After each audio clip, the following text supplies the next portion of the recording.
ప్రియమైన సహోదరి సహోదరుడా, ప్రభువైన యేసుక్రీస్తు వారి నామం పేరిట మీ అందరికీ శుభవందనాలు.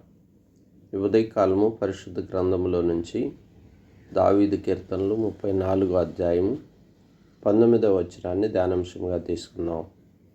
నీతిమంతునికి కలుగు ఆపదలు అనేకములు, వాటన్నిటిలో నుండి యెహోవా వానిని విడిపించును. చూడుము ప్రియ సహోదరి సహోదరుడా, నీతిమంతులు అనగా ఎవరు? ప్రభువైన యేసుక్రీస్తు వారి రక్తములో కడగబడి వారి పాపదోషములను ఆయన రక్తములో ఆ మనిల వస్త్రములంతా తొలగించుకొని పరిశుద్ధపరచబడిన పవిత్రులైన జనాంగమును, ఆయన సొత్తైన ప్రజలను నీతిమంతులని పిలుస్తారు. ఇప్పుడు ఈ నీతిమంతులకు అనేకమైన ఆపదలు వస్తాయంట. ఆపదలు, కష్టములు, ఇరుకులు, ఎన్నో శోధనలు, ఎన్నో శ్రమలు భూమి మీద కలుగుతాయి. అయినప్పటికీ వాటన్నిటి నుంచి కూడా దేవుడు విడిపిస్తాడట. ఉదాహరణకు పరిశుద్ధ గ్రంథంలో మరి దానియేలు, షడ్రకు, మెషకు, అబేద్నెగోలను కనుక మనం గమనిస్తే, వారు రాజు పెట్టినటువంటి మరి ఆ బబులోను సామ్రాజ్యంలో యవన కాలంలో బందీలుగా పట్టబడినప్పుడు రాజుకు సిద్ధపరిచిన భోజన పదార్థములను సైతం అవి తింటే అపవిత్రులమైపోతామని వారు తన పరిశుద్ధతను కాపాడుకుంటూ శాకాహారమునే భుజిస్తూ వారు జీవించినప్పుడు వారి నీతిని క్రియలను బట్టి, వారి యొక్క నీతిమత్వమును బట్టి దానియేలు మరి సింహాలలో బోనులో వేయబడినప్పటికీ తన యొక్క నీతి కలిగినటువంటి ప్రవర్తన కలిగిన ప్రార్థనా జీవితాన్ని బట్టి సింహాల బోను అనే ఆపదలో నుంచి దేవుడు విడిపించాడు. అంతేకాదు షడ్రకు, మెషకు, అబేద్నెగోలు విశ్వాసం అనే నీతి క్రియను బట్టి, ఓ నెబుకద్నెజరు, ఇదిగో మా దేవుడు మమ్మల్ని రక్షించుటకు సమర్థుడు, ఒకవేళ ఆయన రక్షించకపోయినను ఆయనే మా దేవుడని పలికినటువంటి షడ్రకు, మెషకు, అబేద్నెగోలను అగ్నిలో ఎడంతల గుండంలో పడవేసినప్పుడు వారి నీతి క్రియను బట్టి వారికి కలిగిన శ్రమలో, వారికి వచ్చిన ఆపదలో దేవుడు దూతను పంపి వారి ఆపద నుంచి తప్పించాడు. ఎంత గొప్ప దేవుడు! ఈ విధంగా బైబిల్లో చూస్తే అనేక మందిని దేవుడు వారి ఆపదల కాలాల్లో ఆయన నమ్ముకొనదగిన మంచి సహాయకుడుగా ఉన్నాడు.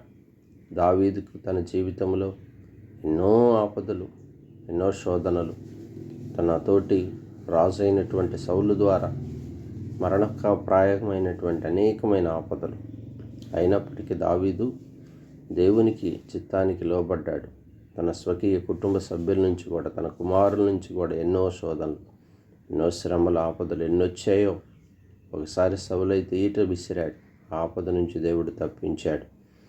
ఎన్నో విధాలుగా తన జీవితంలో యుద్ధముల్లో దేవుడు తోడై ఉన్నాడు.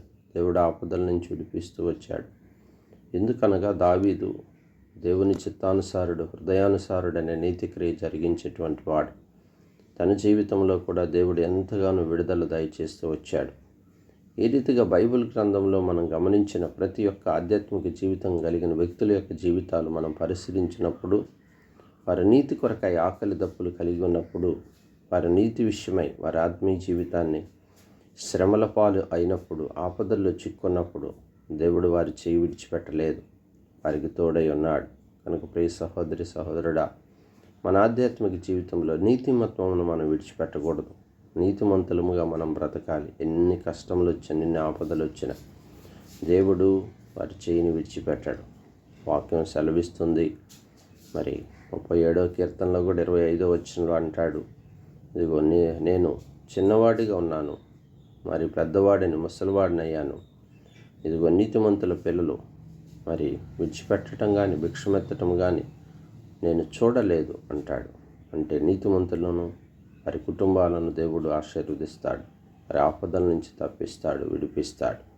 కనుక మన ఆధ్యాత్మిక జీవితంలో మనం కూడా ప్రియ సహోదరి సహోదరుడా, నీతి విషయమై మొదట ఆయన రాజ్యమును, నీతిని మనం వెతికే వారంగా ఉండాలి. నీతి అనే పై వస్త్రమును మనం ధరించుకోవాలి. నీతి విషయమై మరి లోకంలో ఎన్నో విధాలుగా శ్రమలు వచ్చినప్పటికీ, ఆపదలు వచ్చినప్పటికీ దేవుడు తప్పక విడిపిస్తాడు. ఈ వాక్యం నమ్మదగినది. ఈ అనుభవంలో మనం ముందుకు కొనసాగుదాం. చిన్న ప్రార్థన చేసుకుందాం. పరిశుద్ధుడా, ప్రేమ కలిగిన తండ్రి, అద్వితీయ దేవా, నీతిమంతునికి కలుగు ఆపదలు అనేకంలో ఎన్నును వాటన్నిటిలో నుంచి నువ్వు విడిపించే దేవుడు. ప్రియుడా, అద్వితీయ దేవా, స్తోత్రములు తండ్రి. సంఘముగా నన్ను మమ్మల్ని నీతియుక్తమైన తలంపులతో నింపుము. మా పితరుల వలె నీతిని అనుసరించి నీ రాజ్యములో మేము ఉండునట్లు సహాయం చేయము. నీతి వలన కలుగు ప్రతి ఆపద నుంచి, శోధన నుంచి, అపాయం నుంచి, శత్రుకార్యం నుంచి నన్ను మమ్మల్ని విడిపిస్తూ రండి. నీతి క్రియలతో నిన్ను ఎదుర్కొనే ఆ గొప్ప అలంకరణ మాకు అనుగ్రహించము. సంఘమును కాయము. సంఘములో వ్యాధిగ్రస్తులను, అనారోగ్యంగా ఉన్న వారిని స్వస్థపరచుము తండ్రి. ఆపదల్లో ఉన్నవారిని విడిపిస్తూ రండి ప్రభువా. యవనకాల బిడ్డల భవిష్యత్తును దీవించండి. చిన్న బిడ్డలను ఆదుకోండి, బలపరుస్తురండి. దేవా, మీరే సహాయం చేయమని మరి ఒక శ్రేష్టమైన దినం మాకు అనుగ్రహించినందుకై స్తోత్రములు చెల్లిస్తూ దినమంతా మీ కృపలో బలపరచి మహిమ పొందమని యేసు నామమున ప్రార్థించి స్తుతించి అడిగి వేడుకుంటున్నాము తండ్రి. ఆమేన్.